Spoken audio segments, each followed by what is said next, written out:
લોકસભાની ચૂંટણી માટે મતદારની ઓળખ માટે મતદાર ફોટો ઓળખ કાર્ડ એપિક રજૂ કરવાનું રહેશે. મતદાર ફોટો ઓળખ કાર્ડ એપિકની અવેજીમાં અન્ય 12 દસ્તાવેજો ભારતના ચૂંટણી પંચ દ્વારા માન્ય કરવામાં આવ્યા છે, જે દસ્તાવેજ રજૂ કરી મતદાન કરી શકાશે. આ અંગે અમદાવાદના ડેપ્યુટી કલેક્ટર રિદ્ધિ શુક્લાએ જણાવ્યું હતું કે અન્ય દસ્તાવેજમાં આધાર કાર્ડ, મનરેગા હેઠળ આપવામાં આવતા જોબ કાર્ડ, બેંક કે પોસ્ટ ઓફિસ તરફથી આપવામાં આવતી ફોટોગ્રાફ સાથેની પાસબુક, શ્રમ મંત્રાલયના યોજના હેઠળ આપવામાં આવેલું health insurance smart card, driving licence, PAN card, Indian passport અથવા તો ફોટોગ્રાફ સાથેના પેન્શન ડોક્યુમેન્ટ માન્ય રહેશે.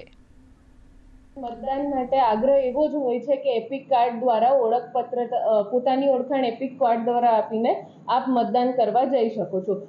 પરંતુ જો કોઈ મતદાર છે કે જેની જોડે પોતાનું એપિક કાર્ડ હાલ મળી આવતું નથી અથવા તો ખોવાઈ ગયું છે, તો ઈસીઆઈ દ્વારા અન્ય 12 આધાર પુરાવાઓની યાદી આપવામાં આવેલ છે, જેમ કે ડ્રાઇવિંગ લાયસન્સ છે, બેંક દ્વારા ઇસ્યુ કરેલી ફોટોવાળી કોપી છે, ભારત સરકાર દ્વારા ઇસ્યુ કરેલા કોઈ પણ આઈડેન્ટિટી પ્રૂફ છે કે જેમાં મતદારનો ફોટો હોઈ શકે.